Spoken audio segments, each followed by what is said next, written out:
নমস্কার বন্ধুরা, তোমরা যারা অঙ্গনওয়াড়ি রিক্রুটমেন্টের অপেক্ষায় রয়েছো তোমাদের জন্য আজকের এই ভিডিওটি অত্যন্ত ইম্পর্টেন্ট হতে চলেছে। বিভিন্ন ডিস্ট্রিক্টের আবেদন শুরু হয়ে যাচ্ছে, কোন কোন ডিস্ট্রিক্টের কোন ডেটে আবেদন শুরু হয়ে যাবে এই সমস্ত বিষয়গুলি আজকে আমি বলবো। সেই সাথে এডুকেশন কোয়ালিফিকেশনে কিছু পরিবর্তন হয়ে গিয়েছে, সিলেবাস থেকে শুরু করে নিয়োগ পদ্ধতি যে তথ্য তোমাদের আজকের ভিডিওতে আমি জানিয়ে দিব।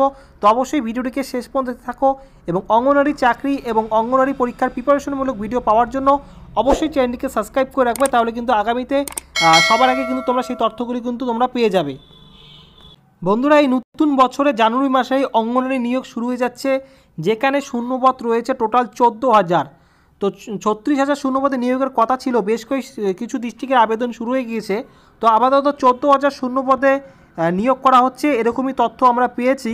তো প্রথমেই দেখিয়ে দিচ্ছি কোন কোন ডিস্ট্রিক্টের আবেদনগুলি শুরু হতে চলেছে। প্রথমেই দেখিয়ে দিচ্ছি মালদা, মুর্শিদাবাদ, কোচবিহার, আলিপুরদুয়ার, বর্ধমান, দার্জিলিং, কালিম্পং, দক্ষিণ 24 পরগনা, হুগলি, নদিয়া, পুরুলিয়া, এই সমস্ত ডিস্ট্রিক্টের আবেদন এই জানুয়ারি মাসেই কিন্তু শুরু হয়ে যাবে। কোন কোন ডেটে শুরু হবে আমি তোমাদের জানিয়ে দেবো ভিডিও শেষে। তো ভিডিওটিকে শেষ পর্যন্ত দেখতে থাকো এবং অন্যান্য ডিস্ট্রিক্টের আবেদনগুলিও কবে শুরু হবে সেটুকু আমি তোমাদের জানিয়ে দেবো। তো প্রথমেই আমি তোমাদের দেখিয়ে দিচ্ছি নিয়োগ প্রক্রিয়া।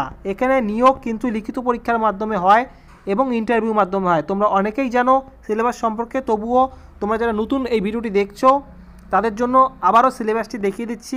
মাতৃভাষা থেকে একটি রচনা লিখতে হবে, 15 নম্বর থাকবে সেখানে, এবং তোমাদের ইংরেজি থেকে 15টি কোশ্চেন থাকবে, 20 নম্বর থাকবে, এবং সাধারণ জ্ঞান থেকে 20টি কোশ্চেন থাকবে, 20 নম্বর, জনস্বাস্থ্য, পুষ্টি ও নারী সংক্রান্ত বিষয় থেকে 15টি কোশ্চেন থাকবে, 15 নম্বর, পাটিগণিত থেকে 10টি কোশ্চেন থাকবে, 20 নম্বর। এবং এখানে বলে রাখি, মাতৃভাষা, রচনা এবং সাধারণ জ্ঞান এবং জনস্বাস্থ্য, পুষ্টি ও নারী সংক্রান্ত বিষয়, এই সমস্ত বিষয় থেকে কিন্তু আমি বেশ কিছু ভিডিও দিয়েছি এবং আগামীতেও আমি তোমাদের জন্য দিব। তো তোমাদের এক্সামের সম্পূর্ণ গাইড কিন্তু আমি করব এই সমস্ত বিষয় থেকে। তোমরা আমার ভিডিওগুলির মাধ্যমে প্রিপারেশন যদি করো, আশা করি তোমরা পরীক্ষায় কিন্তু ভালো কিছু করতে পারবে। এখন তোমাদের দেখিয়ে দিচ্ছি এডুকেশন কোয়ালিফিকেশনে কী পরিবর্তন হয়েছে। আগে তোমরা কিন্তু যে অঙ্গনওয়াড়ি ওয়ার্কার এবং যে সহায়িকা ছিল, সহায়িকার ক্ষেত্রে কিন্তু তোমরা অষ্টম শ্রেণী পাস যোগ্যতায় কিন্তু আবেদন করতে পারতে, অষ্টম শ্রেণী পাস যোগ্যতা আবেদন করতে পারতে, এবং তোমরা কিন্তু কর্মীর ক্ষেত্রে মাধ্যমিক পাস যোগ্যতা আবেদন করতে পারতে। তো এখন কি হয়েছে আমি তোমাদের এখানে বলে দিচ্ছি। যেহেতু বেশ কিছু ডিস্ট্রিক্টের আবেদন অলরেডি হয়ে গিয়েছে এবং পরীক্ষা হয়ে গিয়েছে, সেখানে কিন্তু দেখা গিয়েছে যে অঙ্গনওয়াড়ি অর্থাৎ আইসিডিএসের ক্ষেত্রে কিন্তু এডুকেশন কোয়ালিফিকেশন সেখানে উচ্চ মাধ্যমিক কিন্তু চাওয়া হয়েছে। তবে নতুন করে যে নিয়োগ শুরু হবে সেখানে উচ্চ মাধ্যমিক নাও হতে পারে, মাধ্যমিক পাস যোগ্যতায় তোমরা আবেদন করতে পারো।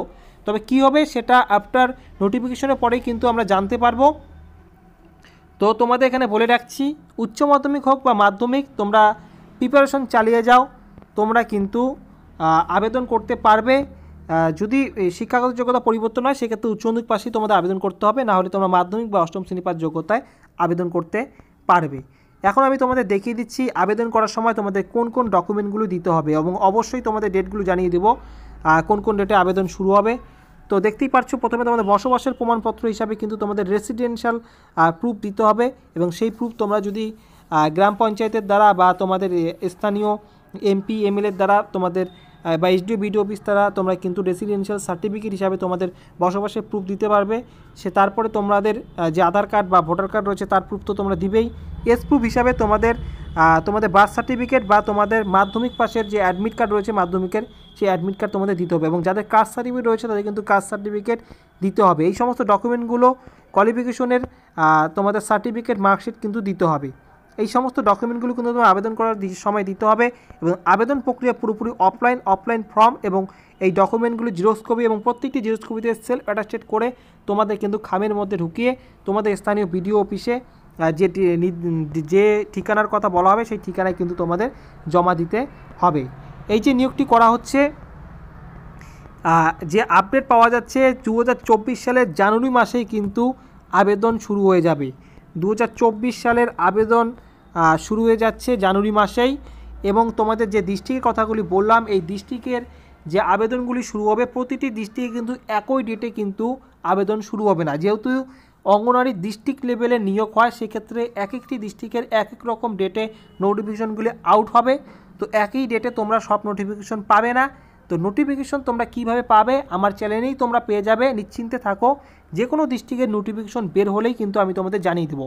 আশা করছি দু এক দিনের মধ্যেই নোটিফিকেশনগুলি বের হবে এবং যে ডিস্ট্রিক্টেরই বের হোক না কেন আমি কিন্তু তোমাদের নোটিফিকেশন দিয়ে দেবো। তো চ্যানেল নতুন দর্শক চ্যানেলটিকে সাবস্ক্রাইব করে রাখো, তাহলে কিন্তু খুব সহজেই তোমরা পেয়ে যাবে সেই নোটিফিকেশনগুলি।